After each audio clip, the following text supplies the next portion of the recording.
Can you hear me when I talk? Yeah?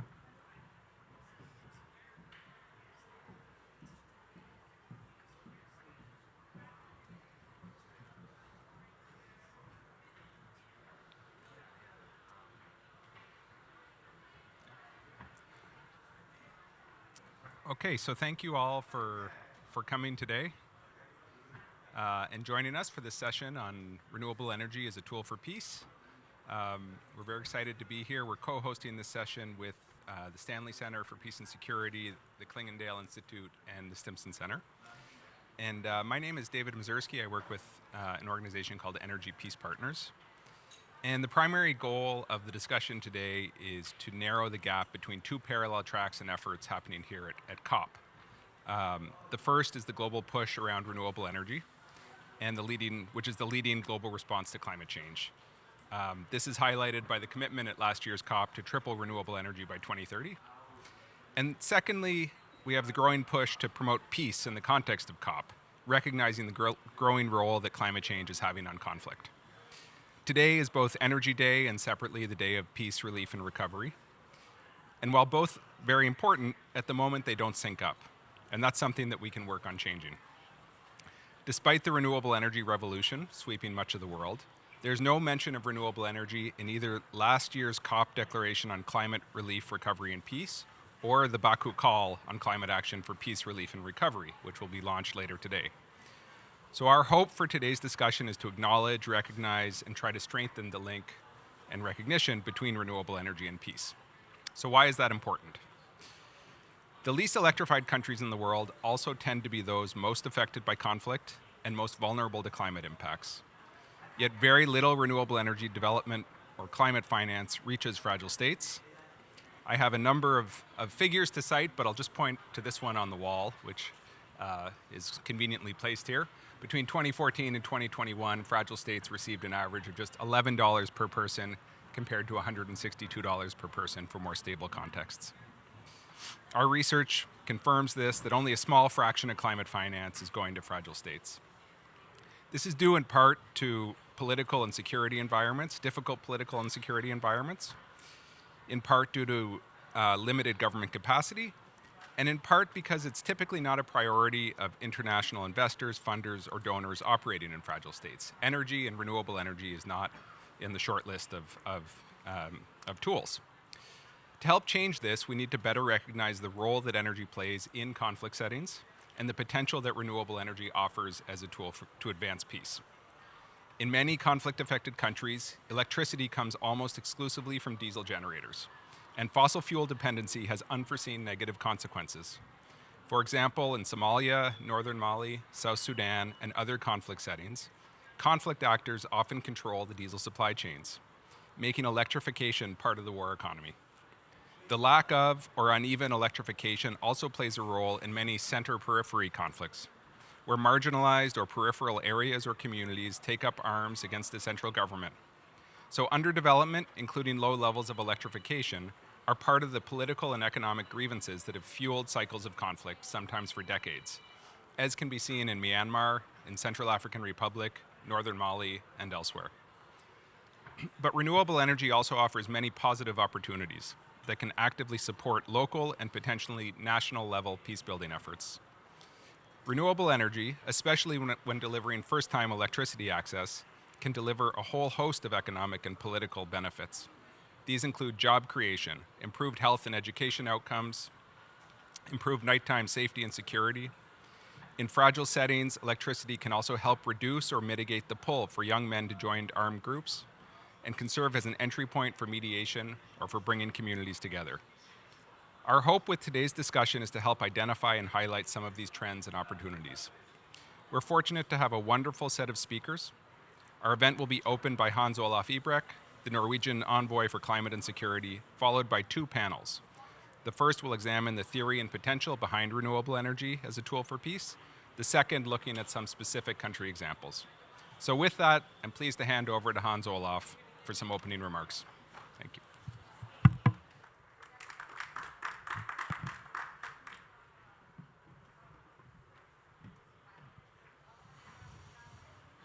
Thank you, David. You set the stage for our discussions quite eloquently, so there's maybe not too much to add from my side, and so I will try to bring in somewhat other perspectives, maybe taking a more geopolitical view that I would like to present. First, let me really commend David and the Energy Peace Partners, because David knocked on my door, I think it was 4 years ago in Oslo, when we were just about to enter the Security Council, and I was looking for opportunities how to put energy on that agenda, even though I knew that that was not, energy could not be seriously put on the Security Council's agenda, but we wanted to explore further how we can at least start including this. And through the work of Energy Peace Partners, and then we also teamed up with UAE, and then we started convening various events to build the case. And subsequently, I think actually we've been quite successful in advancing the agenda within that setting. So thank you very much to David and Shervin and the rest of the team for the great work that you have been doing. And I'm also pleased to see that you brought other partners along. David, you said that it's our work is not synced up because the Peace and Relief Declaration did not include energy, but the GST text, Global Stocktake UAE consensus text, did not include peace, relief, and recovery either. So in that sense, we need to sync up both of these elements. And don't despair, because it took us 26 COPs to talk about COP, 27 to talk about renewable energy, 28 to talk about fossil fuel. I'm not quite sure what's going to come out of this COP in terms of, at least in this area. I'm actually hoping that clean cooking will be mentioned, maybe in addition to peace, relief, and recovery. So that indicates that we have some work to do. Today we're going to discuss renewable as a tool for peace and as a strategic resource. Some years ago, we launched a commission together with IRENA that was going to assess the geopolitical impacts of the energy transformation or transition.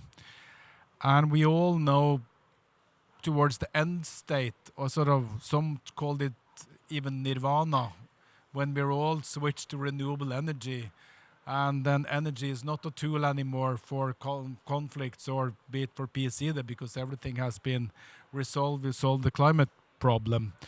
But I think that's a really long way down the road before we are at this end state. So that means that energy still, regardless if we switch to renewable energy, will be a source of conflict, and of course then it will also be a potential tool for peace. So then let me just take a more sort of geopolitical perspective on this, and you have to just cut me when I'm getting too engaged into this, because this is an area that I'm trying to follow quite closely.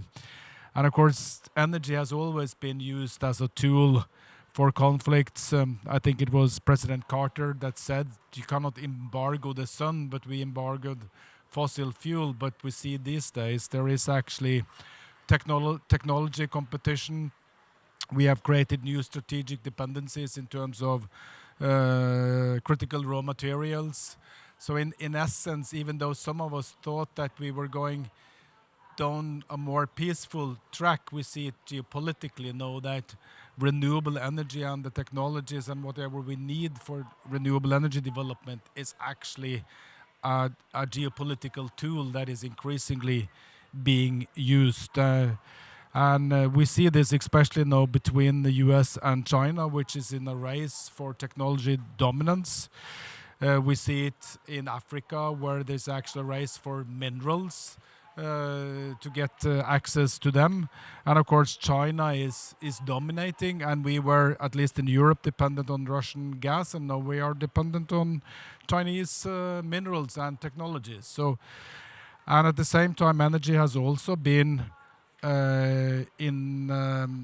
both at the local as well as the regional level a source of conflict. We can take hydropower development, for instance, and I think that will still be there even though we move down the path of transitioning to renewable energy, as long as we build dams on transboundary waters, that will be a source of conflict between countries. So we definitely have the work cut out from ourselves, and in the overall transition, we're going to transition away from fossil fuel to renewable energy. And I don't think we've really taken on board that there are 40, 50, maybe even 100 countries that actually produce oil and gas. And there will be winners and losers in this transition. And the reason why I'm bringing this in is that if we don't have the losers with us, that means if we don't do this in a just, equitable manner, this transition, then there will be losers that will be a source of, or could be a source of conflict, and we need to take care of those people. Because in some areas, the economy is totally dependent on fossil fuel. And of course, as a fossil fuel producer myself, I will lose because there's nothing that will give us as much revenue as oil and gas will do today. And that applies at the national level as well as at the local level. So I think we need to factor this into our work. David focused on, if I could say, more at the local level in conflict settings, how then access to energy and access as a tool for socioeconomic development can, of course, help to bring development and reduce tensions through that. And I'm not going to go into details on that one because I think you made the case a lot better than I'm able to do. So for me, renewable energy or energy is actually a potential promising tool for peace. I did a search actually in the Edinburgh database of agreements, and I found 98 references to energy, and I think it's about 2,000 peace agreements in that database, and 54 references to renewable energy. So that means it has been part of agreements. So the question is, of course, how we can get this as an entry point also and use energy as an entry point and help our mediators. So that's something I would probably challenge you to do also, because access to energy from a socioeconomic perspective with all the benefits, I think we're all aware of this, but how can we also reach out to our conflicts that are actively involved in mediation? What should be the tools and what should be the entry points for them also to use energy, renewable energy cooperation as a way of building trust and increasing the confidence among partners. And that brings me also, of course, from a regional perspective. It's quite easy to talk about energy as a tool in the regional setting. Of course, I'm coming from Norway. In the Nordic setting, we have a Nordic power pool. So we are trading electricity between the Nordic and the Baltic and Northern European countries. But we have been basically at peace with each other for a really long time. But it's so easy to say you can start developing regional energy infrastructure, but then you have to trust your neighbor. I still hear Inga from the Inga Dam in DRC, but can we trust, if your electricity supply is totally dependent on the government of DRC and you're a neighbor, would you do that? But I'm just posing the question. So I think that's also something we need to factor in. You can do it locally, but when you start and also level, then it brings on in other elements in the whole discussion that we also need to factor in terms of going forward. But for me, this is it's great that you are putting this issue on our agenda. And I think we need to work collectively to sort of square the circle between what's happening further up on this venue where our negotiators are sitting, because this is not an issue that they are grappling with every day, and we need to bring them on board also. And then, of course, we from the energy side and from the peace and relief community, we need to start working more actively together. And I think this initiative is exactly what we need in terms of doing so. So, with those words, good luck with the event. I have to run at 10 o'clock to the peace, relief and recovery high-level event. So I will be slipping out at that time. So thank you.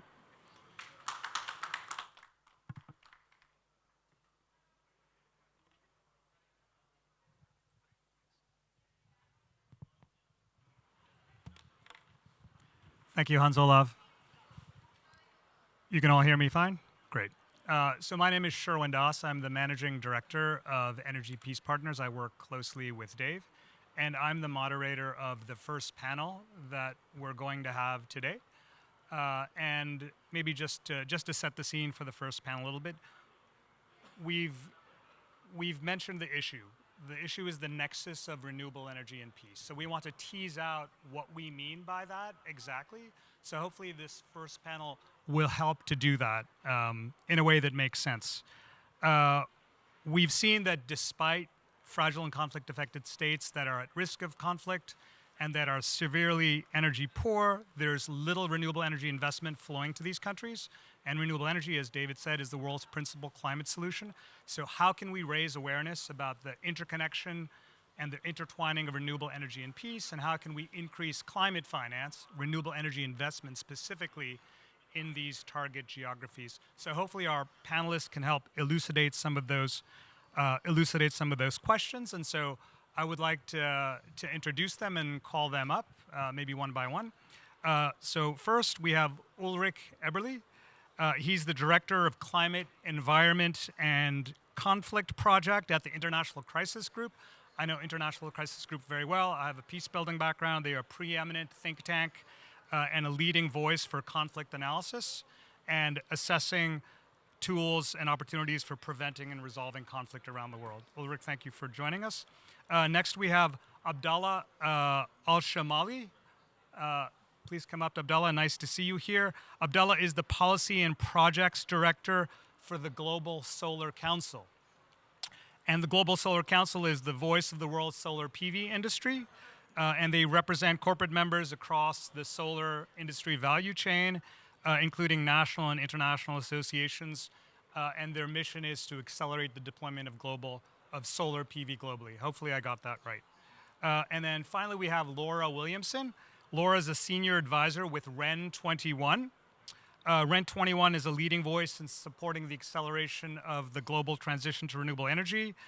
It's a coalition that facilitates policy development, knowledge exchange, and joint action related to the global energy transition to renewables. So please welcome our esteemed panelists this morning.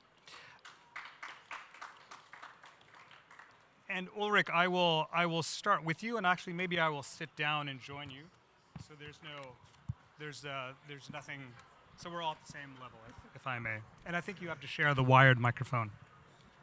So Ulrich, Crisis Group's work focuses on highlighting the impact of climate change on conflict. But what we've seen is that the tools in terms of the solutions for resolving conflict and best practices in this area are still emerging. So the question I have for you is, what opportunities do you see for renewable energy as the world's principal climate solution for addressing, resolving, preventing conflict? Where do you see these opportunities to support conflict resolution and prevention and promote peace and stability? Wonderful. Can you hear me all right? Very good. Yeah. Good morning, everyone, and thanks to the Energy Peace Partners for having me. They've already pointed it out. We have peace and energy on the agenda, but the overlap of those two agendas is barely visible, and so I'm very glad to have this conversation today. It's barely visible, but I think it's really a conversation we should have. And I work for Crisis Group. We are a conflict prevention organization. Our focus is on understanding how these things intertwine with conflict.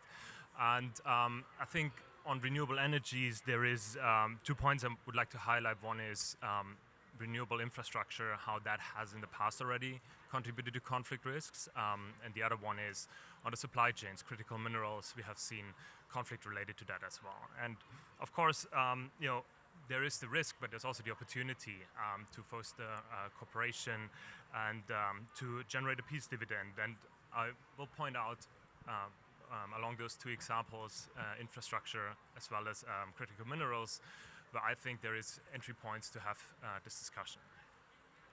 Our work at Crisis Group on climate is focused on aspects of climate's impact on conflict. We have seen that around the world. In the Horn of Africa is a focus area of ours, where we have farmer herder issues, we have drought and floods related issues in South Sudan, Somalia, contributing to conflict.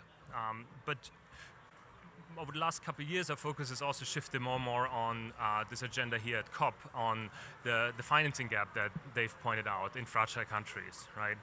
And it was already mentioned a couple of the driving factors why there is this big gap between fragile countries and countries at peace. All kinds of operational risks, there is bureaucratic aspects to it, etc., etc. And it's important to have this agenda through the Relief, Recovery and Peace declaration. But what is really missing in this declaration is energy or mitigation more broadly.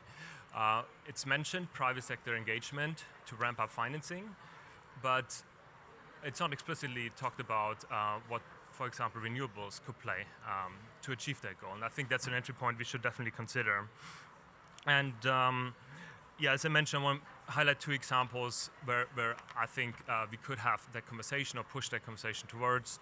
One is about renewables and conflict risks. We have seen that both locally, for example, hydropower infrastructure, resettling a lot of people, causing local issues, social tensions, but also regionally. Crisis Group has reported on the Mekong, on the Nile. And just to mention another example, when in Afghanistan the Taliban take over, one of the first things they did, they dug a canal on the Helmand River to divert water. And so there is this the conflict risks and tensions, but there's also the risk, the opportunity for collaboration, right? To use renewable energy and energy more broadly to sit together at the table and steer this in the right direction, because I think the problem we have on the Nile and the Mekong as well is that it's a lack of cooperation, and that can have these local but also regional implications. The other point I wanted to briefly highlight is on critical minerals. Crisis Group has worked on this topic. For example, the DRC is very well known. It's not green minerals, but I think it's the same kind of narrative. Looking specifically at critical minerals, the spiking demand for lithium, cobalt, and rare earths is expected to increase by 400% by 2030. And a lot of those minerals are located in fragile countries. 12 out of 23 main types of minerals have a majority in fragile countries. And that has a whole range of questions of how that supply chain is going to work without stoking conflict.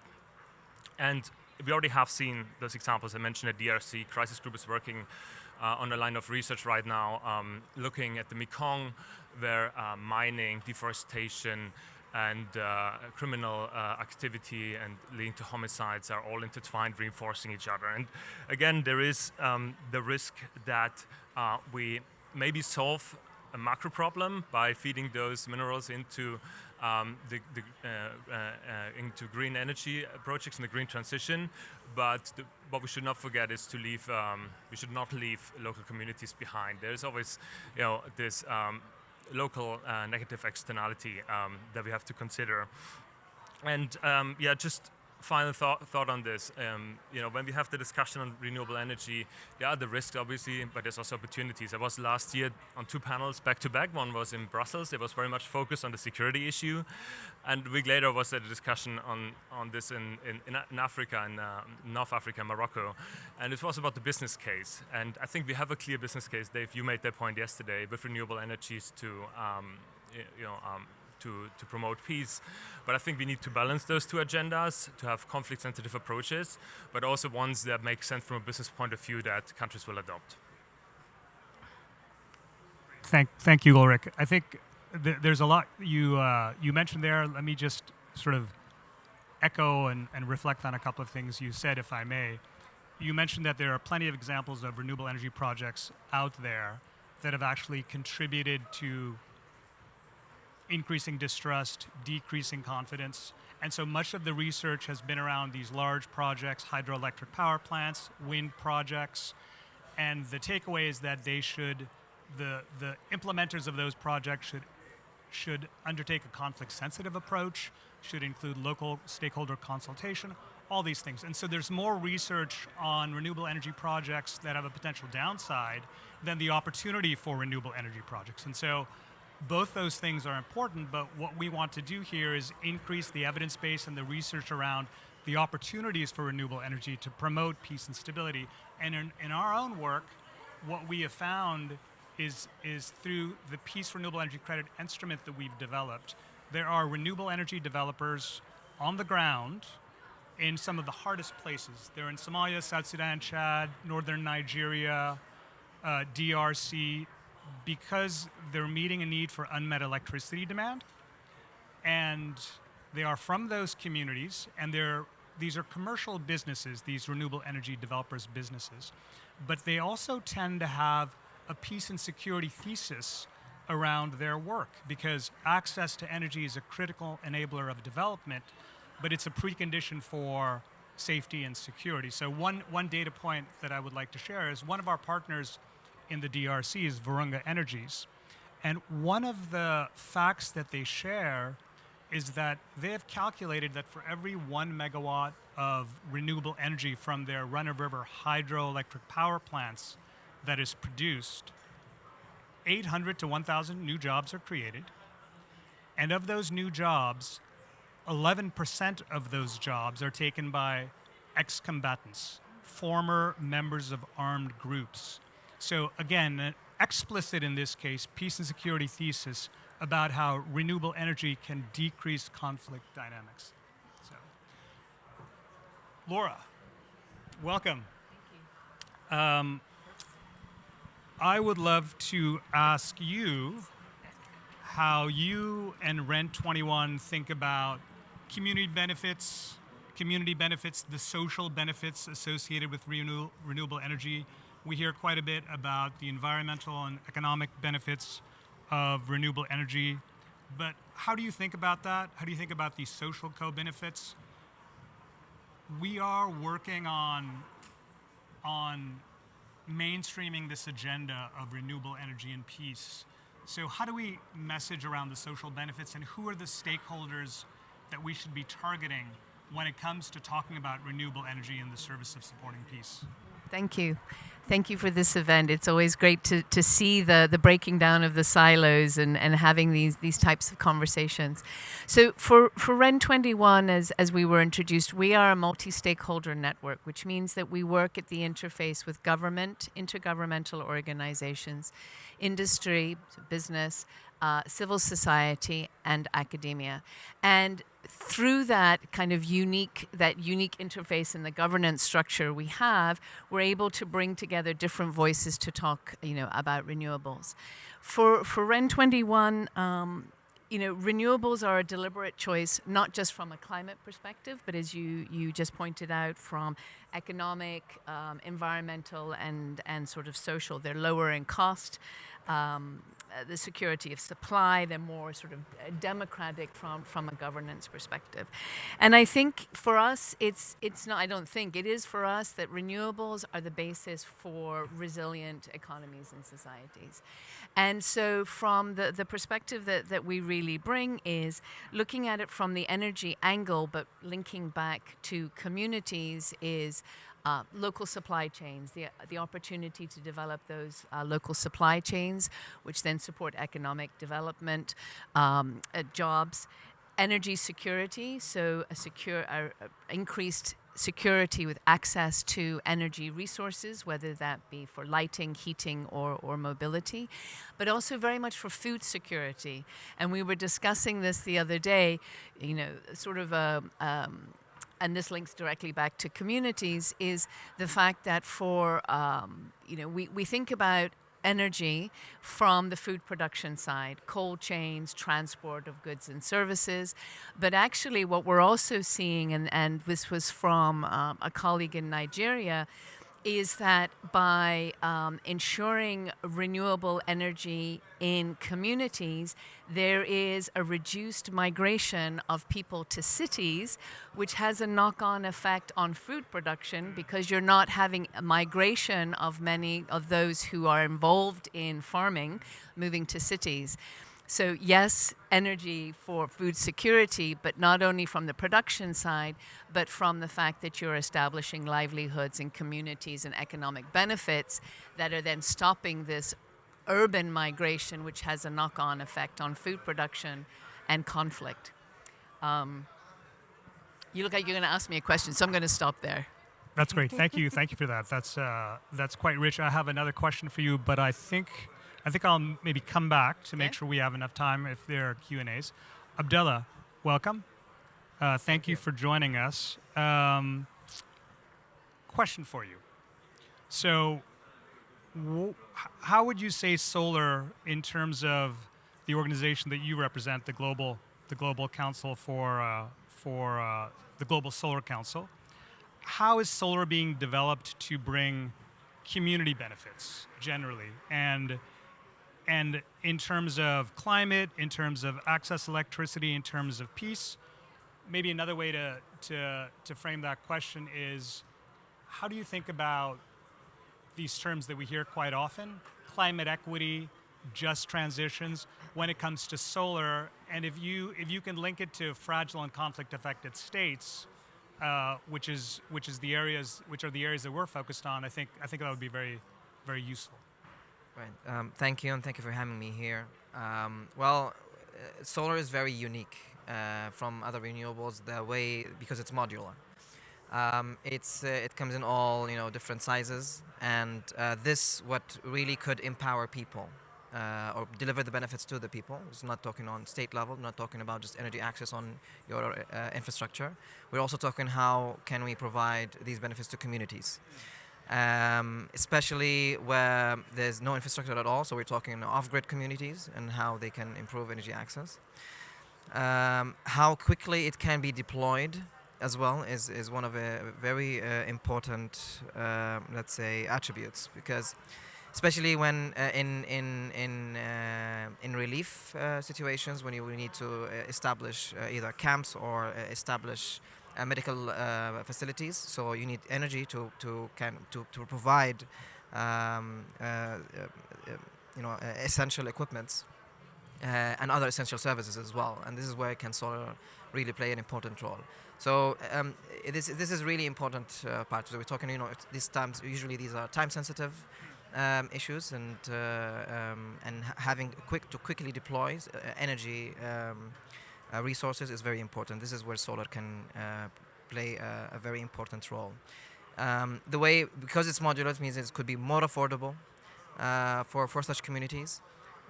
Because it's also very simple to install, so it's almost for many regions it's a plug and play, although it's not really just that.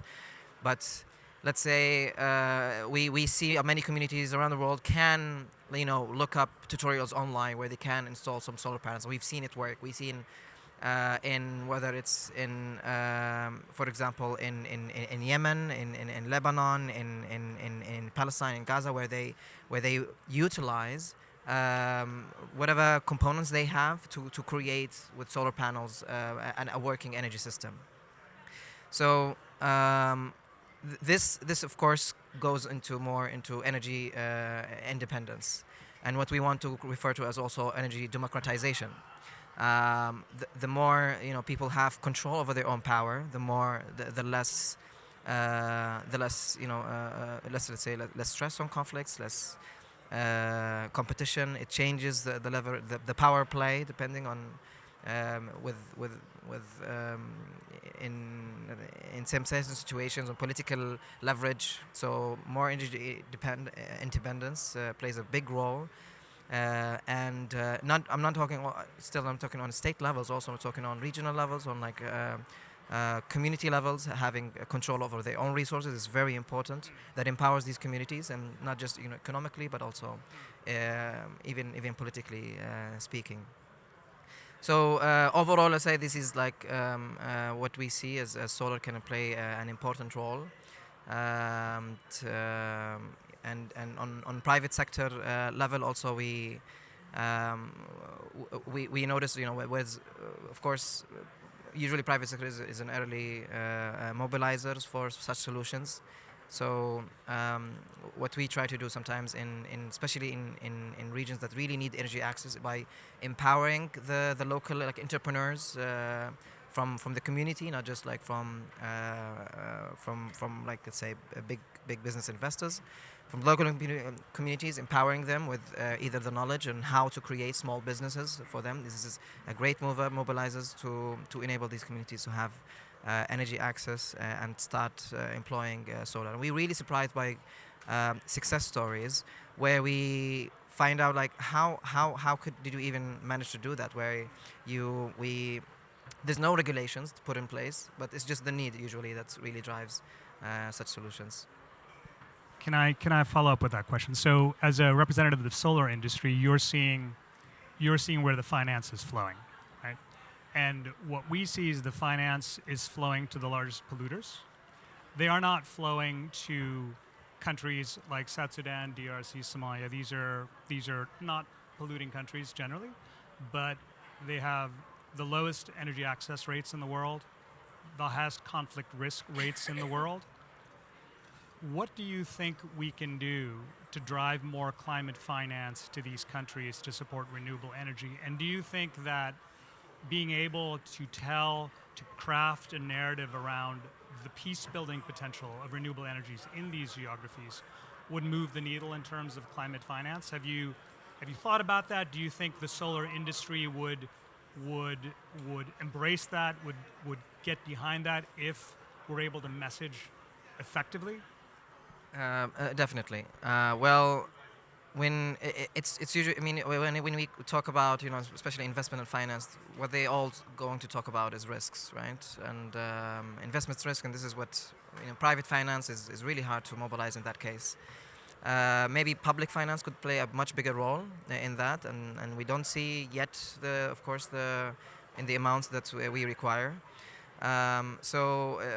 What public institutions can really work on is providing guarantees, and with this encourage, of course, a lot of private finance to start flowing.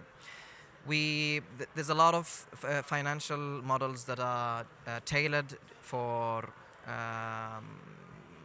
not really taking into consideration these conflict scenarios, and also only takes consideration of projects that could be developed maybe in Europe, in the US, and these financial models don't really work even in other countries that doesn't even in conflict, but it's just that doesn't flow or doesn't take into consideration local markets and economies. One of them is how we can, of course, consider microfinancing, and because this is what is really important for many regions in conflict. Microfinancing, this is what we need a lot to focus on. Talking about guarantees, and other risk mitigation tools. Risk perception is also very important. We,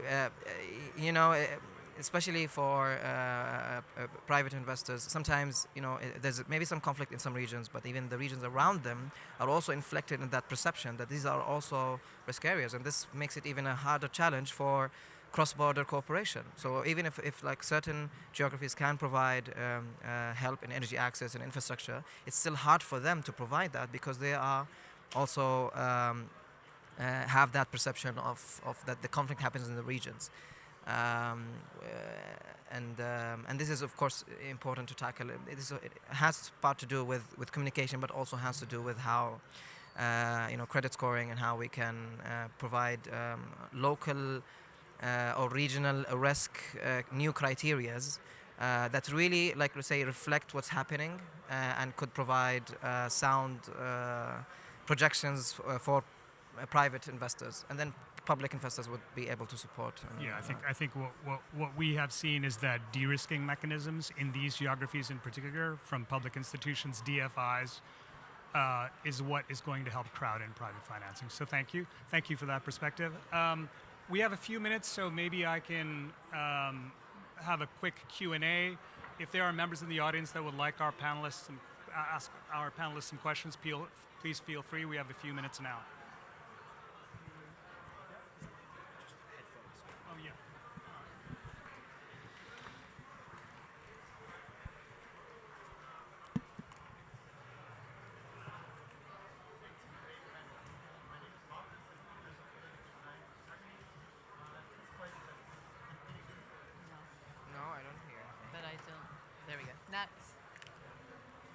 I turned it off. Is it on?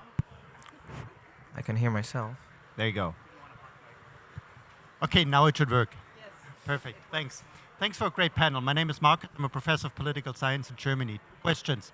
First, do we have any data when it comes to refugee camps and the kind of the poorest of the poor in these relief situations, how much renewables is actually being employed, or any estimates? Is this kind of 5%, is it 2%, or do we get close to 10 or 20? Second, de-risking was already mentioned as one attempt to get private finance in. Voluntary markets are now really moving into renewables.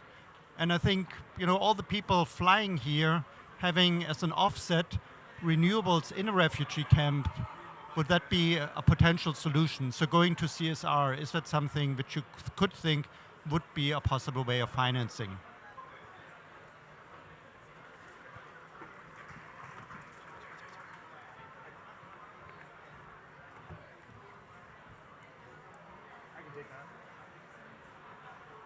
No, I'm not going to talk about finance, but I wanted to add something that in the larger financing context. No, not correct. Okay. Swinging to you. So thanks for your question. Very, very briefly, there is a coalition working on what they call humanitarian energy in situations of displacement. So what we see is that in most displacement settings, refugees and displaced persons don't have access to electricity in camps, for example.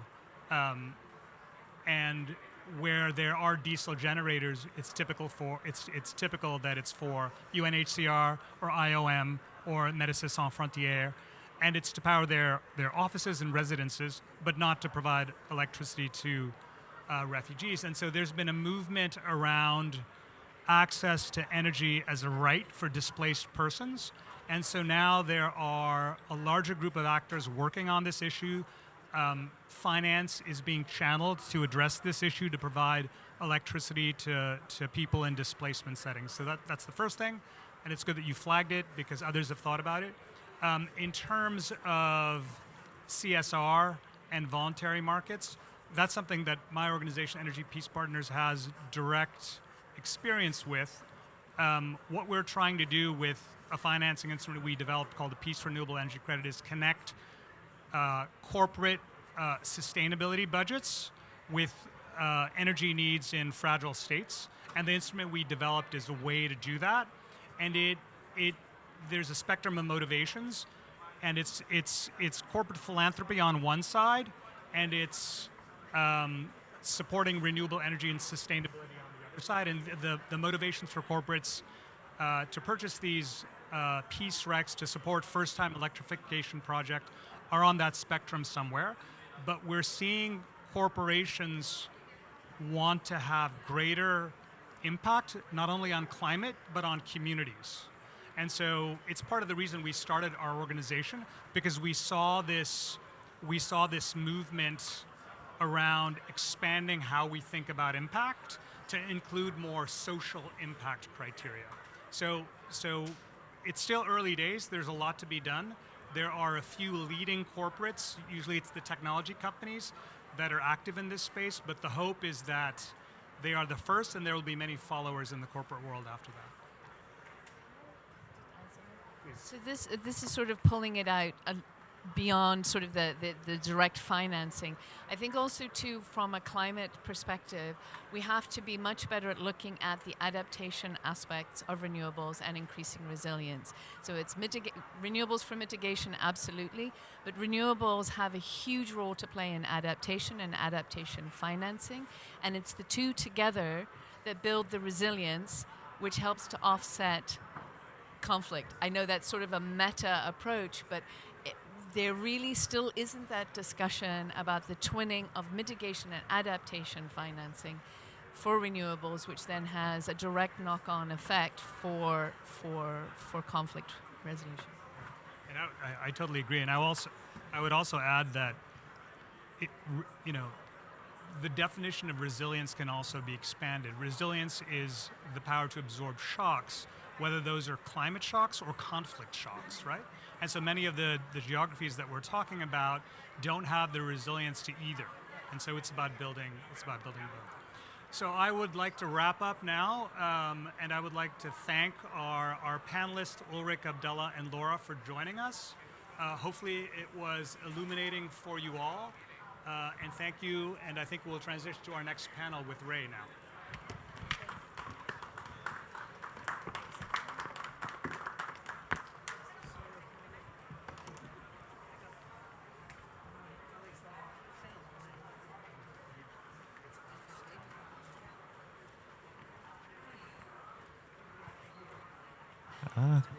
Good morning. I'm Ray Tang. I'm a program officer for climate change at the Stanley Center for Peace and Security. So we've been working with Energy Peace Partners as well as Clingendael and several of the others on conversations over this year, looking at how to bring together renewable energy and peace efforts, looking at how to connect various policy communities from climate and energy to climate and security to peace building to peacekeeping and so on and so forth. So this is just an exciting time to kind of bring that to you at the COP and to be engaging.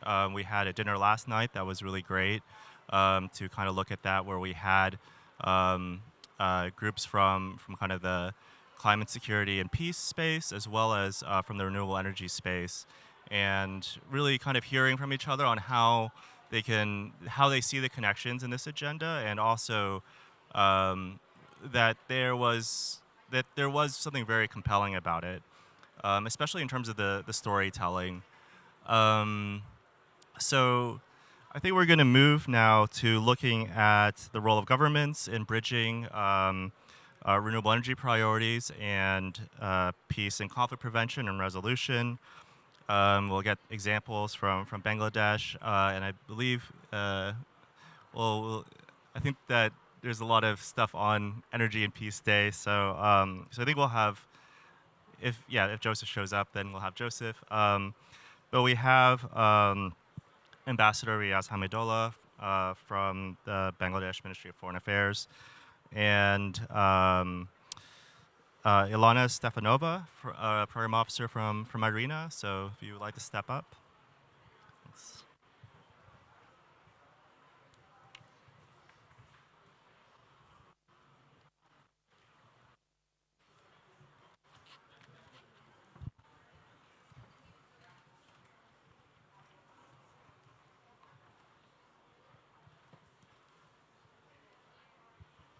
So I'll start with a question to the ambassador, Riaz Hamidullah. So Bangladesh has been a leader in supporting renewable energy to extend energy access and as a way to drive other social and economic goals. Do you see new opportunities to more directly link clean energy to peace building and stabilization efforts, either in Bangladesh or in the wider region? What else can be done by governments or partners to advance these new ideas?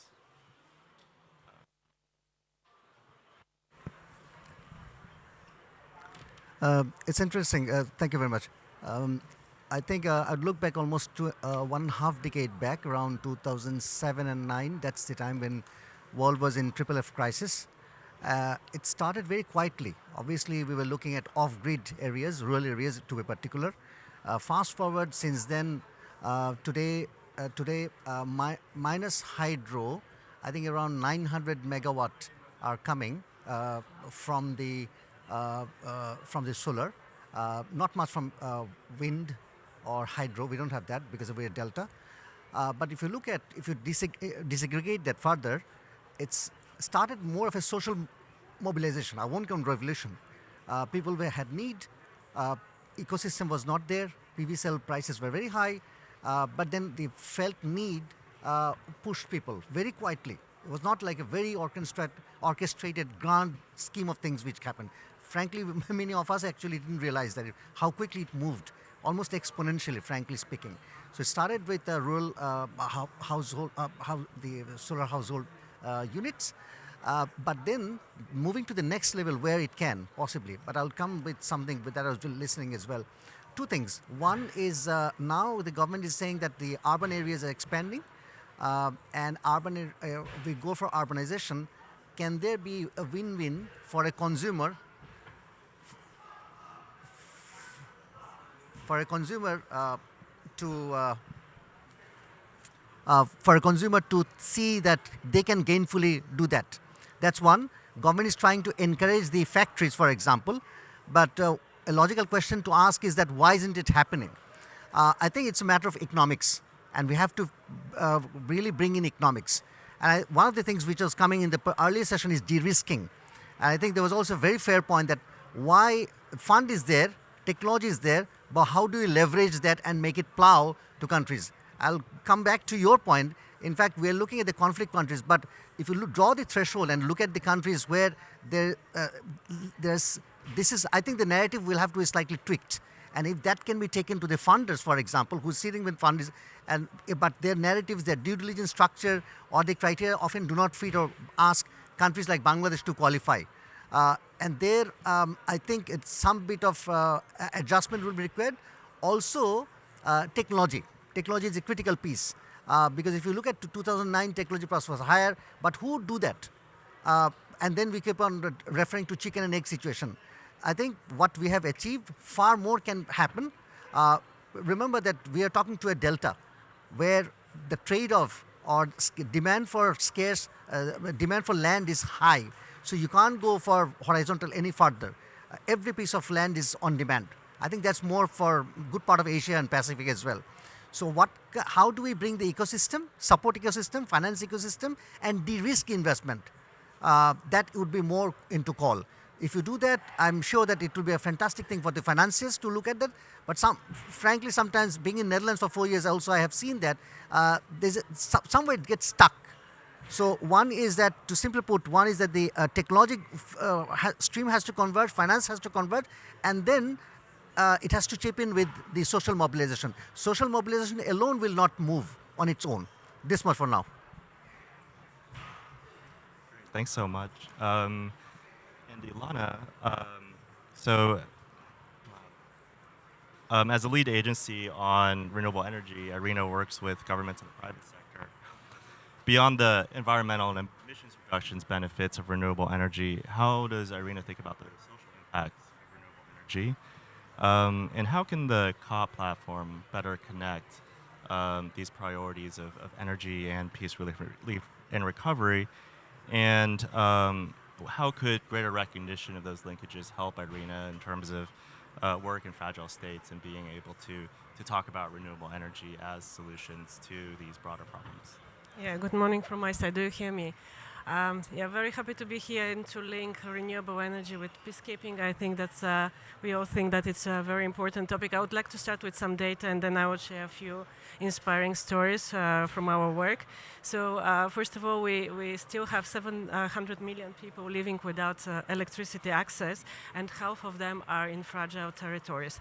So this shows a clear link between the conflict areas and the lack of access. So renewable energy can play a really important role here, improving the livelihoods of those who are most in need. And currently we have 130 million people that are in that need humanitarian assistance due to conflicts, natural disasters, and other complex global challenges. And climate change has a very significant impact on the displaced community, and access to clean energy is critical not only for their survival but also affecting their livelihood, health, and security. And we in IRENA are very closely monitoring the finance towards clean energy investments and climate finance, and we see that there's an upward trend, which is very promising.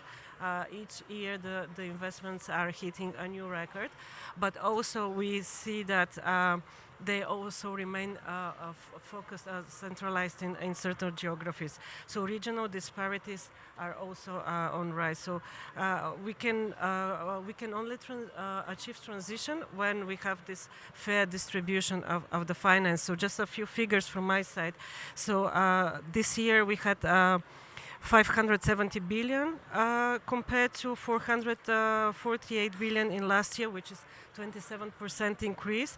But again, most of these investments are concentrated in China, in the United States, Brazil, India, and the countries of the European Union.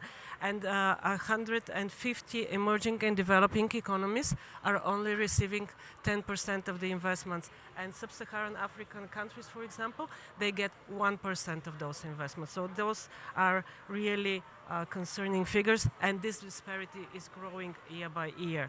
So public financing and policy de-risking can play a role here, and we are advocating for assessing the renewable energy projects the assessment to go beyond the immediate returns and the financial results. So we would like to also factor the impact potential of the renewable project, and this is what we are working very closely with multilateral development banks, with the private sector, with the governments to help them realize that we have to go beyond that and consider other factors beyond the immediate returns. So how they contribute to the long-term climate and environmental goals, what is the impact on social and economic benefit of the communities. And Irina just last year joined the SDG 7 Energy Compact on renewable energy for peacekeeping. And this is an initiative that is supporting UN peacekeeping missions in fragile countries. So the overall objective of the compact is to support the peacekeeping missions in introducing more renewable energy in their operations. So currently, I think the percentage is around 7. So this is how much the peacekeeping missions are using renewable energy, and the goal is to reach 80% by 2030. So quite an ambitious goal. Each of the peacekeeping mission is consuming around between 40 to 75 gigawatt hours per year. Some missions are actually quite large, and the UN is the main consumer on this territory. So the peacekeeping initiative we will leverage the opportunity to establish renewable energy infrastructures that will be there to stay after the peacekeeping mission is gone. So there's the tailored solutions for each of the peacekeeping missions. So they are assessing the renewable potential. They want to expand the energy access and build clean energy infrastructure. And by supporting this renewable project in these fragile settings, we are enhancing energy access. We are supporting the communities. And currently, Irina is finalizing a case study, which is a project, energy transition project in Somalia. It's powering UN peacekeeping operations in Baidoa city, Somalia.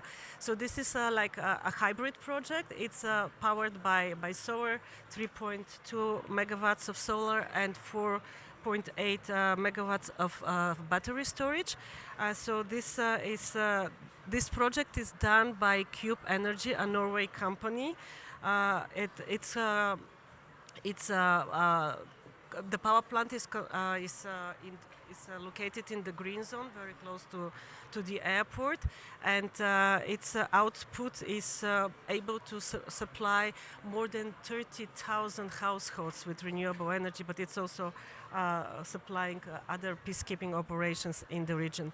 So how this project is supporting, so it creates, besides the immediate effect of supplying renewable energy at a much cheaper price. So currently Somalia gets the city of Bobo gets their energy at the cost of $1 per kilowatt hour, which is super expensive.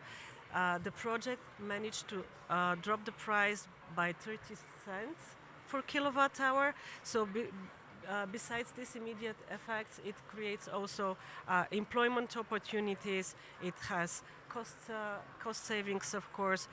It has a reliability. It's more reliable, as diesel aggregators they need. Besides being expensive, they also need constant maintenance, and they're not reliable.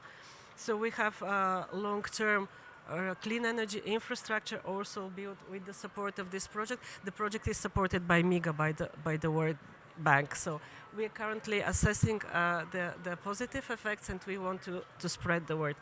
But besides the role of the government and the financial institution, what Irina is doing with the Coalition for Action, which is I'm leading in the agency, we are assessing also how the communities are supporting themselves in terms of bringing more renewable energy into the grid, building their own infrastructure.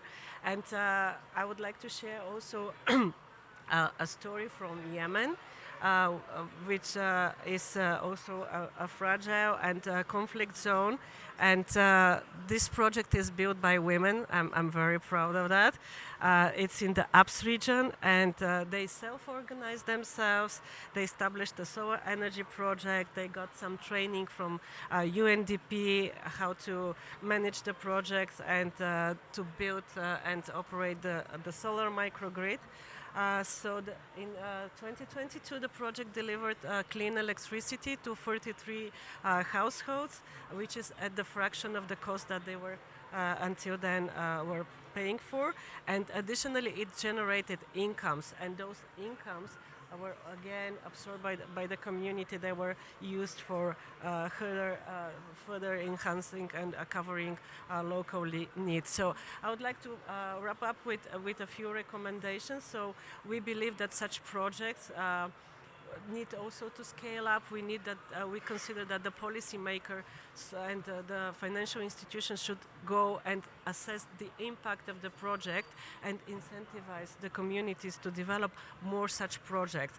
So political and financial support for such projects, more decentralized renewable energy solutions, off-takers. I wanted to also mention that. So in this context, we should leverage the PPAs and with the local renewable producers. This is also important to reduce the reliance on and also the reliance and boost the local market, and also training for the displaced population and employment opportunities. This also has to be taken into account because they're able to service their own grids, to service their own renewable energy production, and this is very important for to establish this local benefits. Thank you very much. Yeah, thanks so much. So yeah, I think we heard from both the panelists. Oh, you like to make a? Yeah, go ahead. 3 quick points. I wonder why the impact investing community across great places, maybe in Europe, they are not looking. It's very right to look at through the angle of fragility of states, but let's also understand we are, as much as we are looking at countries, we also have to look at communities. So reducing of country situation is one, communities is another. And if you can do the later part, I think there'll be tons of money who would suddenly find that we have a huge highway. One. Second, in Norway or Nordic, they're now testing floating solar. In a country in Delta where we have 10% of our land mass practically wetlands, and I wonder, we did a small math, I think practically in a very socially adaptable way, fantastic thing can be rolled out in floating solar. But frankly, we are still land kind of, we are stuck with land in our mind. As a result, it's not going, no one is testing. And third would be that how do we really, now that we are looking at not only, if we have to talk about renewable energy, let's move away a little from solar. 40% of Bangladesh population is living in urban space. It will be 48%, half of the population by 2030. Can you imagine the enormous amount of waste to generate? Biomass, for example. We're not looking at biomass as a wealth. Here again, technology can be the game changer, and technology and finance combined, society is waiting. So I would like to leave that thought with you in very cryptic manner so that we think beyond this conversation in terms of the next. So as I said, looking at fragile states, conflict states is one, but look at the threshold, slightly look below, and I think there's a vast space where the financiers or the world of finance would be interested and curious to jump in, as much as it will hugely meet or connect with the societal needs. Thanks so much. So I think we heard from both panelists. I think Ambassador talking about kind of the forces that are kind of moving renewable energy forward and Bangladesh, as well as what's converging in terms of policy and institutions, and also understanding kind of the peace and security issues in the region as well. And then Alina, I think these examples have been really, really great, both in terms of, I think, showing where we can go with building an evidence base, with evaluation, with more data, as well as with storytelling. So I think these are all kind of things that are very promising, and thinking about how to, what are the next steps with those, right? And I think your recommendations were great there. So I want to open it up to questions. I think maybe for next 10 minutes, and then I think we're about done. So, okay, Laura. I'll take the mic from you. I'll bring it back. Thank you.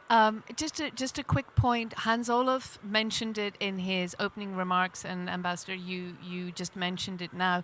We mustn't forget that energy is much more than power. We have heating issues for cooking. And for, economic development, and in certain countries, certain conflict areas, they need heat for warmth, but also mobility.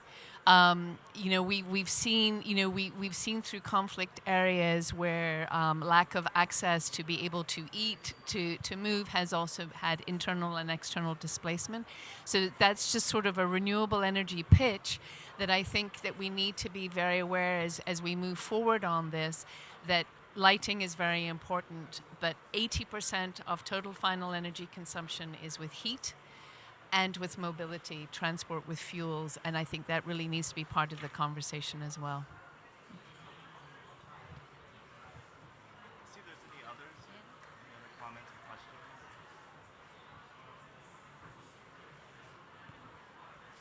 Does someone want to respond to it?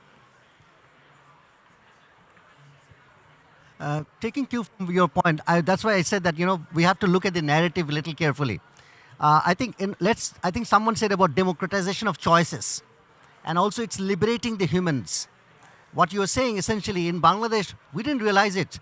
We realized it much later that basically it tremendously, in an unquantifiable manner, unlocked informal economy.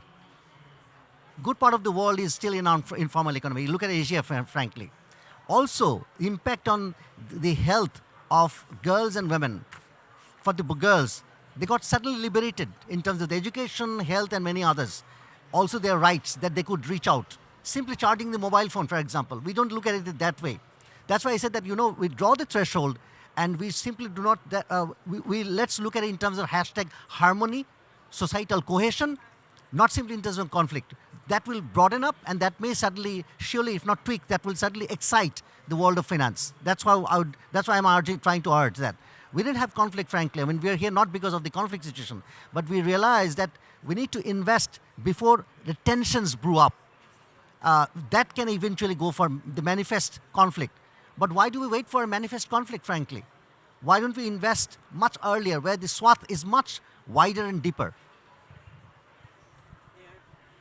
Do you hear me on this mic? Thank you, Laura, for bringing these very important points to the discussion. Actually, women and youth and children are the ones that are the most affected by the conflict. And with the lack of clean cooking facilities for more than 2 billion people, we are really concerned that this becomes a growing problem. So what we also do in IRENA, and we are monitoring and we are evaluating and bringing positive examples of implementation of the water, food, energy nexus. So the implementation of renewables in agribusiness, for example, and the impact on reducing the food waste, of fast transportation of food, cooling and storage of food. Those are really important aspects that have to be taken into account and build a broader narrative around the renewable energy. So thank you for bringing that. That's the important part of the discussion too. Sure. I think I'll also urge, sorry for coming again, let's look at goals 7 and 16 together. That is something that quite often get missed out. That's a good one too. I want to see other questions or comments from the audience here. Okay, I might ask another question. Is kind of hearing from, I think the folks in the previous panel. I think just in terms of your work generally and where you've done outreach and engaged on this. What do you think in terms of kind of more engagement with, say, renewable energy community or industry or experts? How can they kind of engage this kind of linkage and connection further? or on the peace and security side, with groups like ICG, for example. What are some various kind of policy communities or kind of silos out there that we can connect more? What are you seeing in terms of kind of the next steps there, and how can that really become something that could be more supportive of taking this agenda further? I'd make a daring attempt in that, which would be that please bring not only the financiers, please bring the finance and technologists together in the same table, and then bring the community mobilizers, simply put. Not simply the government plus non-government. Because unless they too come to the table, I mean, there's a huge, I mean, we are actually talking in terms of billions. But it's not simply the missing the connects or dots, it's because they do not come together, and as a result, people languish. I'm sorry I'm using a strong word, but that's the case. But they often wonder, we try to tweak in terms of de-risking. That's why purpose will say that we have to look at the communities. Who are we talking? Look at small farmers in Bangladesh or the world. 70% of small farmers. You know how solar changed Bangladesh? Because then the solar irrigation pumps came in that changed the economics of rice production, for example. And then the demand went up. So let's understand that or think, what are we to talk about? Is it simply that I have a fantastic thing, I just go and say that I want to sell it? And the people wonder. But let us go and try to understand and then chip in or bring in the technologists or technology incubators and ask them that how do we come? So it just didn't happen like something just came from the racks and then they felt it. So the solar irrigation pump, how they moved in many other parts of the world, I think that may be looked at, and then we'll try to go back to technologists, that the world of technology and finance, and say that let us adapt to their needs. I would just also would like to mention a few words about the community energy, as this is an aspect that we are working with the Coalition for Action Partners. We are going to publish a report on Monday, and we are going to host an event at the Arena Pavilion. So you're very welcome to join us. It's going to start at 1:30. So the report actually goes and examines the different benefits that community energy brings for the society, for the community, for the energy security, for the regions. As a continuation of this project we realized that there's no sufficient support from the government and there's not enough understanding of the benefits of the community energy. Of course, the community energy projects are usually small. They cannot bring these big numbers in terms of like reaching the tripling target, but they can bring this impact and these benefits for the communities that we are thinking are equally important. So what we started now is we started mapping good legislative examples where the legislation in different countries is arranging the community, is providing the basis for community energy projects to grow. And we would like to amplify that, to spread the word that this needs to be done by the central governments, but also by the local governments, and raise the awareness around the benefits the community projects. So welcome to our event, but also check on our webpage, and we're going to have the report published on Monday. Thank you. Thanks, Alina. Well, I think that concludes the panel. So I think just in terms of what we heard, I mean, I think that